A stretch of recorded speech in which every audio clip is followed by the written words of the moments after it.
ये कहानी एक ऐसे फेमस एक्टर की है जो एक ट्रांसलेटर लड़की के प्यार में पड़ जाता है और ये लड़की इतनी ब्यूटीफुल है कि पूछो ही मत। इस सीरीज का ये पहला एपिसोड है। अगर आपको इसके और एपिसोड देखने हैं तो चैनल के साथ बने रहें। स्टोरी में सबसे पहले हमें एक फैंटेसी वर्ल्ड दिखाया जाता है जिसमें एक टेंग जाओ नाम का लड़का एक सुंदर सी लड़की मिंग हुआ को देखता है जो चाइनीज जीथर बजा रही होती है।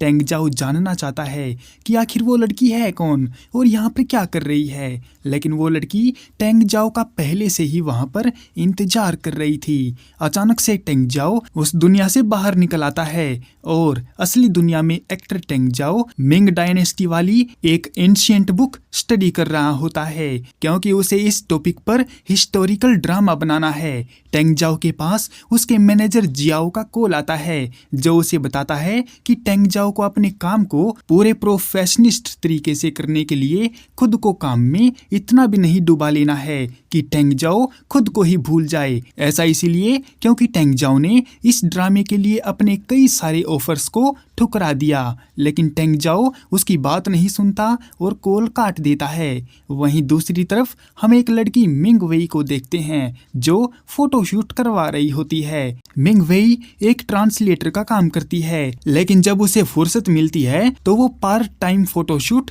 और एक्टिंग भी कर लेती है। फिलहाल मिंग वेई अपने ट्रांसलेटर के काम के लिए निकल लेती है, लेकिन उसकी बस छूट जाती है और मिंग वेई दूसरी बस के आने का इंतजार करती है। तभी वहां से टेंग जाओ भी गुजर रहा होता है। उसकी नजर मिंग वेई पर पड़ती है तो उसे उस लड़की मिंग हुआ की याद आ जाती है जो उसे फैंटेसी वर्ल्ड में दिखाई दी थी। टेंग जाओ मिंग वेई को अपने हिस्टोरिकल ड्रामे में कास्ट करने के बारे में सोचने लगता है।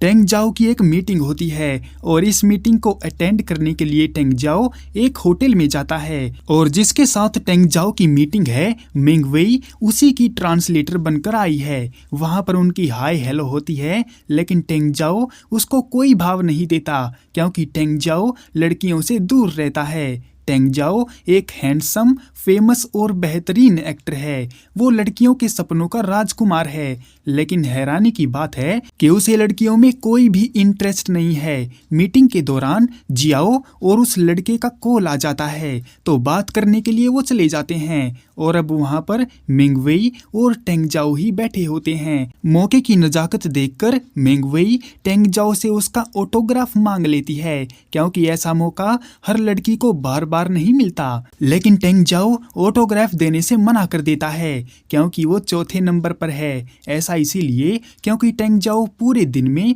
बस 3 ही लड़कियों को ऑटोग्राफ देता है। उदास मिंग वेई वापस से जाकर बैठ जाती है तो उसे पता चलता है कि उसका बॉयफ्रेंड चेंग याओ भी उसी होटल में बैठा है किसी दूसरी और एक्ट्रेस के साथ। जियाओ चेंग याओ को जानता है, इसलिए वो चेंग याओ को मिंग वेई से मिलवाने ले आता है क्योंकि वो काफी अमीर है और उसने टीवी सीरीज ड्रामा में काफी इन्वेस्ट भी किया है। उसे देखकर मिंग वेई हैरान हो जाती है क्योंकि चेंग याओ उसका बॉयफ्रेंड है और वो किसी दूसरी एक्ट्रेस के साथ हाथों में हाथ डालकर घूम रहा है।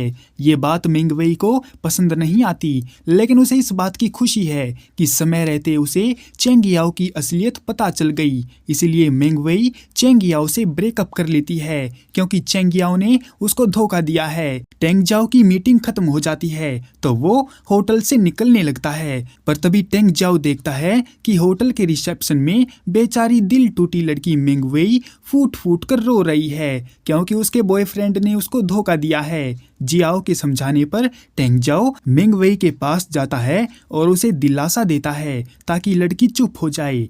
टेंग जाओ मिंग वेई को एक फोटो लेने का ऑफर भी देता है जो कि बहुत बड़ी बात होती है। इस मौके को मिंग वेई मिस नहीं करती और टेंग जाओ के साथ एक पिक्चर ले लेती है, लेकिन उस बेचारी को ये नहीं पता कि रोने की वजह से उसका पूरा मेकअप बिगड़ चुका है और उसकी हालत काफी बुरी है। इस बात का मिंग वेई को पछतावा होता है कि उसे एक चांस मिला फेमस एक्टर के साथ फोटो लेने का, और वो भी ऐसी सिचुएशन में जब उसकी शक्ल पागलों जैसी दिख रही थी। फूटी किस्मत पर रोते हुए मिंग वेई रात को अपने घर जाती है तो वहां पर उसका बॉयफ्रेंड खड़ा होता है जो मिंग वेई को समझाने आया था कि उसका कोई चक्कर नहीं चल रहा है और वो उस एक्ट्रेस से दूर होने ही वाला था। लेकिन मिंग वेई उसकी बात नहीं सुनती और उसे अपनी जिंदगी से चले जाने को कहती है।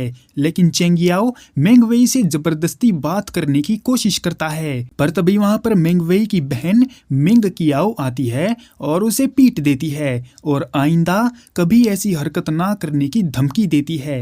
मिंग कियाओ अपनी बड़ी बहन को समझाती है कि अगर आइंदा उसके साथ ऐसी हरकत हो तो वो उसका मुंह तोड़ जवाब दे, क्योंकि वो दोनों मार्शल आर्ट फैमिली से बिलोंग करती हैं। फिलहाल मिंग वेई के पास कोई बड़ा काम नहीं था, इसलिए वो ट्रांसलेटर का काम ही कर रही है और इसमें भी उसको ठीक ठाक पैसे मिल जाते हैं। मिंग वेई अपनी बहन को बताती है कि उसकी मुलाकात आज उस फेमस एक्टर से हुई जिसकी हर एक लड़की दीवानी है और उसने कियाओ के लिए ऑटोग्राफ मांगा था, लेकिन उसने मना कर दिया। कियाओ बताती है कि उसने इसीलिए मना किया क्योंकि वो दिन में बस 3 ही लड़कियों को ऑटोग्राफ देता है। और वहीं टेंग जाओ अपने काम में पूरा डूब जाता है क्योंकि उसे जिस ड्रामे की शूटिंग करनी है उसके मेन कैरेक्टर की एक एक बात को पूरी गहराई से स्टडी करता है ताकि शूटिंग करते समय उस कैरेक्टर में जान डाल दे। फिर जियाओ बताता है कि उन्हें जिस लड़की को ड्रामे में लेना है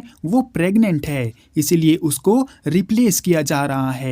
मिंग वेई के पास डोंगियंग ग्रुप का मैसेज आता है क्योंकि उन्होंने मिंग वेई की फोटोशूट वाली पिक्चर देख ली और उन्हीं से इम्प्रेस होकर ग्रुप मैनेजर शू शेन मिंग वेई को ऑडिशन के लिए बुला लेती है क्योंकि उन्हें एक कॉस्ट्यूम ड्रामा शूट करना है। मिंग वेई ऑडिशन देने जाती है तो वहां पर उसकी मुलाकात उसी एक्ट्रेस से होती है।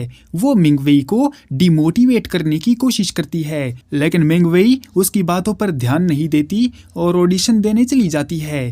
वहां बैठे लोग मिंग वेई का इंटरव्यू लेते हैं और उसको जीथर बजाने वाली के रोल में सेलेक्ट कर लेते हैं, लेकिन उससे पहले वो मिंग वेई को एक कॉस्ट्यूम पहनाकर जीथर बजवाने लगते हैं। मिंग वेई बड़ा कमाल का जीथर बजाती है और उसी टाइम वहां पर टेंग जाओ भी आ जाता है और मिंग वेई को देखते ही पहचान जाता है कि ये वही सपनों वाली लड़की है जो कल रात को उसे दिखाई दी थी। इसके बाद नई एक्ट्रेस को लेने के लिए ड्रामा की टीम एक मीटिंग रखती है जिसमें उनके पास 4 ऑप्शन होते हैं जिनमें मिंग वेई भी शामिल होती है, लेकिन कोई भी लड़की ड्रामे के लिए परफेक्ट नहीं बैठ रही थी। किसी की उम्र 40 थी तो कोई प्रेग्नेंट थी, किसी को एक्टिंग करनी नहीं आती तो कोई नई कलाकार है। इसीलिए टेंग जाओ रिस्क लेकर मिंग वेई को ड्रामे के लिए चांस दे देता है और मिंग वेई को जब ये बात पता चलती है तो वो बहुत खुश होती है क्योंकि उसको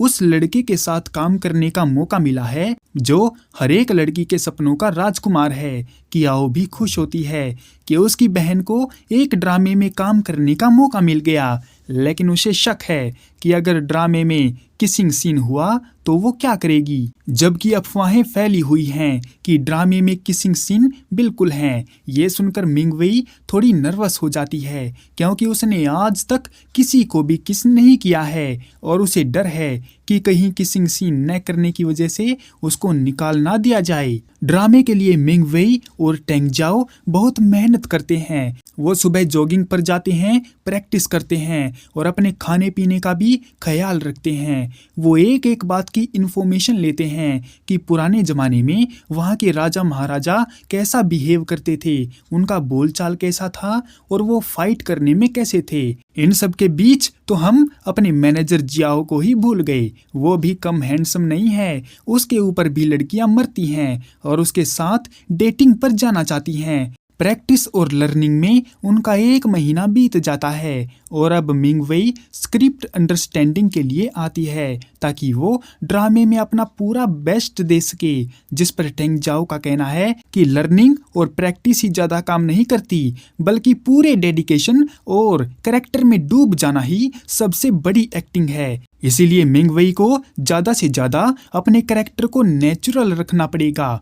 अगले दिन मिंगवेई की मुलाकात चैन जेंग से होती है, जो ड्रामे में उसके साथ सपोर्टिंग रोल प्ले करने वाला है। डायरेक्टर मिंगवेई को समझाता है कि कल उसकी शूटिंग शुरू होने वाली है, इसलिए मिंगवेई गलती का कोई भी मौका ना दे और वो अपने दोनों सपोर्टिंग एक्टर से जितना हो सके उतना सीख ले। लिफ्ट से अपने रूम में जाते हुए मिंगवेई टेंग जाओ से रिक्वेस्ट करती है कि वो ड्रामे में उसकी मदद करे और उससे कुछ गलती हो जाए तो उसको ठीक करने में उसकी मदद करे। ये सुनकर टेंग जाओ उसका एक टेस्ट लेने की बात कहता है और उसके करीब बढ़ने लगता है। मिंगवेई को महसूस होता है कि ये तो ड्रामा शूट होने से पहले ही किस करने की कोशिश कर रहा है, इसलिए मिंगवेई सोच लेती है कि अगर उसने कोई ऐसी वैसी हरकत की तो वो उसके अंडकोश फोड़ देगी। फिलहाल के लिए इस एपिसोड को यहीं पर एंड करते हैं। क्या सच में टेंग जाओ का इरादा उसको किस करने का है, वो तो नेक्स्ट एपिसोड में देखेंगे।